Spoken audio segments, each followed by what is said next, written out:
Okay, now we're going to talk about parallelograms. This is the first type of quadrilateral in Unit 6 that we're going to talk about. Before I get into it, I want to review a couple of other things first. A couple of other concepts first. First one is bisect. When we bisect something, it means we just cut it in half.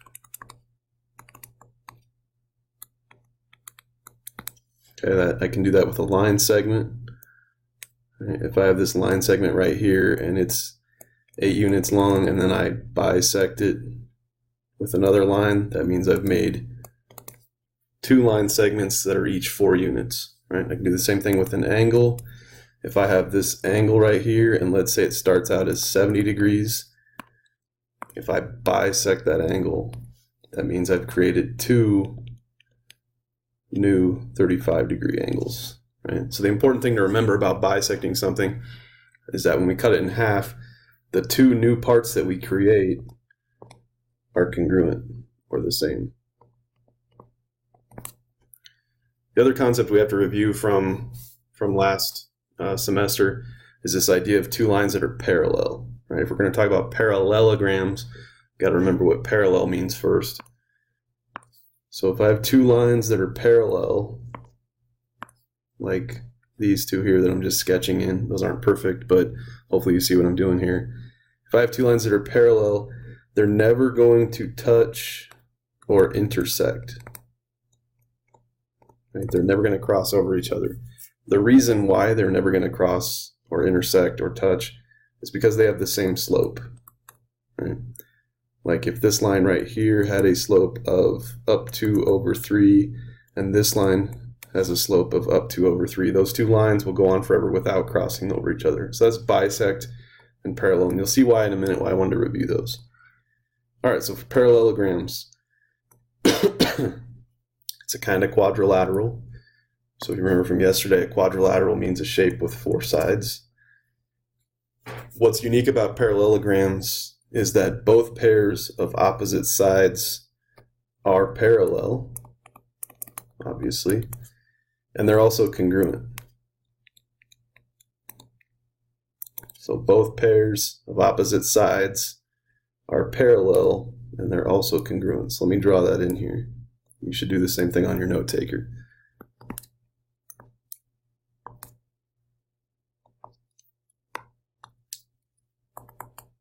Okay, opposite sides. That means that AB is parallel to DC. Those 2 lines, if I extended these out forever, would never touch. Right? AB is also congruent to DC. Right? So AB is parallel to DC. AB is also congruent to DC, right? And I can do the same thing with AD and BC. AD is going to be parallel to BC. In other words, if I extended this side out forever and this side out forever, those would never touch. AD is also congruent to BC. So AD parallel to BC.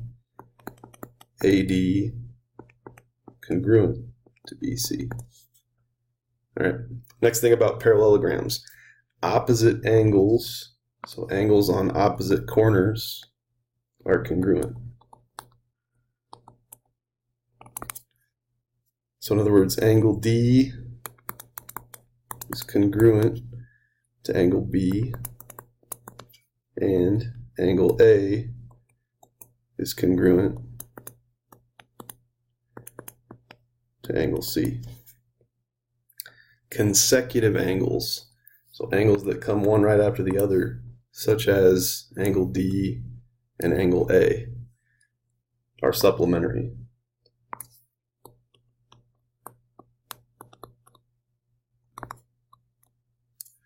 This means that if I added angle D and angle A together, I would get 180 degrees.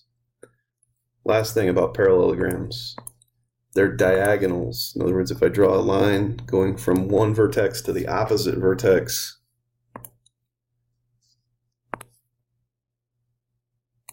and then do the same thing going the other way, those two diagonals bisect each other. In other words, line segment AC cuts DB into two equal parts, and line segment DB cuts line segment AC into two equal parts. All right, it wants me to figure out the missing angles in this parallelogram. And this one's going to help you with numbers 2 and 12 on page 437 and number 16 on page 438. So missing angles in the parallelogram. Well, I don't know any of them right now. I don't have any numbers for them. I just have expressions.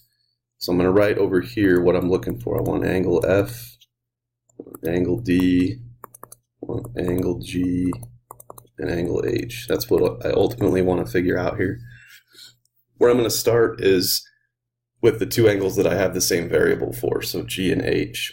And what I know about parallelograms is that consecutive angles, angles that are basically right next to each other, are supplementary. Supplementary means they add up to 180. So in other words, what I know is that if I have angle G plus angle H, I should get 180. Well, angle G is just x minus 5 plus angle H, which is 2x plus 11. And those two together add up to 180 degrees. Now I'm going to combine like terms. I have an x and a 2x. That's going to give me 3x. And then I have a negative 5 plus 11, which is going to be 6. Those two put together still equal 180. Subtract 6 from both sides. 3x is equal to 174. 174 divided by 3, divide both sides by 3 to get x, which is going to be 58. So now I know x, but I don't know the angles yet. I'm going to have to use substitution to figure that out. For angle G, tells me it's equal to x minus 5. So I'm just going to take this 58, substitute it in here for x. 58 minus 5 is 53. So for angle G, I know that it's 53 degrees. All right, angle H, I'm going to do that over here. Angle H is 2x plus 11. I'm going to substitute in a 58 for x. 2 times 58 is 116. 116 plus 11 is 127. So angle H, 127 degrees. All right, to figure out F and D, I don't really even need to do any more math, because the other thing I remember about parallelograms is that opposite angles are congruent. Angles on the opposite corners of the parallelogram are congruent or the same. So angle F is going to be the same as angle H, right? Because they're opposite angles in a parallelogram. And then angle D is going to be the same thing as angle G, opposite angles in a parallelogram. So our answers for this one would just be that. Okay, next problem. It wants to know the measure of angle DAC. First thing I'm going to recommend that you always do in problems like this, when it's asking for an angle and you have a bunch of stuff going on in the picture, is sort of draw in the angle that you're looking for. So angle DAC means that my sides are going to be DA and AC. So the angle I'm looking for is this one right here. Remember, the letter in the middle is always at the vertex of your angle that you're looking for. So that's the angle that I'm looking for. I have to use the information presented in the picture to figure that out. Well, one thing I can see, and this isn't anything new, this is something from the fall really, is that if this angle over here is 49, then this angle right here is also going to be 49 degrees, because those two angles are vertical, and vertical angles are congruent. So now what I have, if I close this triangle off, if I have triangle AFD here, I know 2 out of the 3 angles, and I can solve because I know all 3 angles together have to add up to 180. So I would have that 59 degree angle plus the 49-degree angle, plus let's just call this one x for now, have to add up to 180. Okay, so 59 and 49, that's 108. Subtract 108 from both sides. X is 72 degrees. In other words, angle DAC, oops, not 90, 72 degrees. That was sort of easy, so I'm going to do another problem here using this picture. I'm going to erase what I had. What if it wants to know, let's say it wants to know what y is equal to here. I'll do this in a different color. We want to know what y is equal to. Well, opposite sides on a parallelogram are not only parallel, they're also congruent. In other words, AB, not angle AB, side AB is going to be congruent to side DC because they're opposite sides in a parallelogram. Well, AB, it tells me, is 3y minus 8, and DC is 10. So if I add 8 to both sides, 3y would be equal to 18. Divide both sides by 3, y would be 6. Same thing here. It wants me to determine missing side lengths. What I need to remember is that opposite sides in a parallelogram are congruent. So side TV is congruent to side SW. And TV is 3B plus 5. SW is B plus 11. And so we just have a multi-step equation to solve. There's options here. I'm going to start by subtracting 5 from both sides. 3B equals B plus 6. Subtract B from both sides. 2B equals 6. Divide by 2. B equals 3. B equals 3, but I'm not done because I haven't said what the side length is. TV is equal to 3B plus 5. Well, B is 3. So if I want to know TV, it's going to be 3 times 3 plus 5. In other words, 9 plus 5, which is 14. And I know that SW will also be 14 because TV and SW are congruent. So TV is 14, SW is also 14. Now to figure out the other sides. TS, I know that side TS is congruent to side VW. TS is A plus 15. VW is 3A plus 11. I'm just going to solve this equation real quick.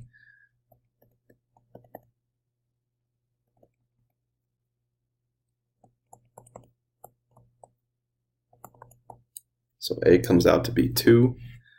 So if I want to know TS, I'm going to substitute a 2 in for A. So instead of A plus 15, I'm going to say 2 plus 15, which is 17. So I know TS is equal to 17. Since I know TS and VW are the same, without doing any math, I can just say VW is also 17. Now we're looking at angles inside of a parallelogram. Opposite angles are congruent. So these two angles on opposite sides of the parallelogram are congruent. When two things are congruent, I can set them equal to each other. So 8x minus 11 would equal x plus 3. If I solve this,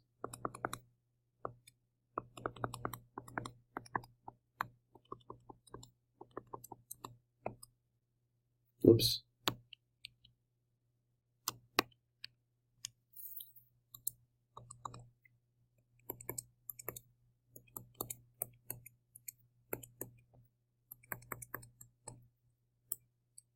X would have to be 2 because those two angles would have to be congruent to each other. Same thing for these two. This should be a y. It should be a y, 13y. I'm going to set the equation up, but I'm not going to bother to solve it because I think you guys know how to do that by now. But basically the idea would be that 13y plus 18 would have to be equal to 3y minus 12. Same thing here. Now we're looking at side lengths though. If you have the expression on the outside of the shape, you're generally talking about side lengths rather than angles. So just a reminder, opposite sides in a parallelogram are congruent. And so I'm only going to do one of these. Let's say I want to do the m's. What I would know is that 14m minus 32, if this is a parallelogram, would have to be equal to 4m plus 2, subtract 4m from both sides, 10m minus 32 equal to 2, add 32 to both sides, 10m would be 34, divide both sides by 10, m would be 3.4. Just because you get a decimal or a fraction doesn't mean it's wrong. So in this case, m would be 3.4. To do n, you'd do the same thing. You would set those two things equal to each other and solve for n.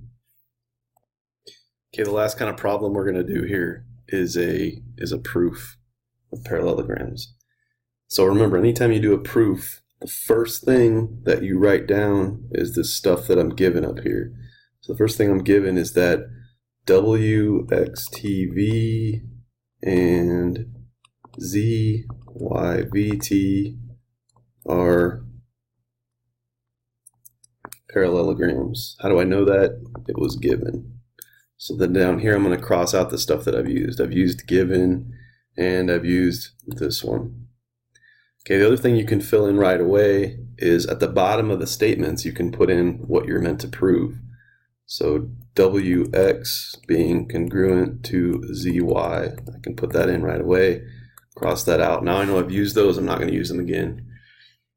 Alright, so what I need to figure out is why, if I know that those two shapes are parallelograms, how am I able to get from here down to here? Here's how I would think about it. Usually whenever you have something like this, where you're saying one thing is congruent to another thing, those things are always going to go in the statements. That's a statement that you're making. So if I know, if I'm looking at just this parallelogram, WXTV, one thing I know about parallelograms is that opposite sides are congruent. In other words, I know that WX has to be congruent to VT. How do I know that? Well, I know it because opposite sides of a parallelogram are congruent.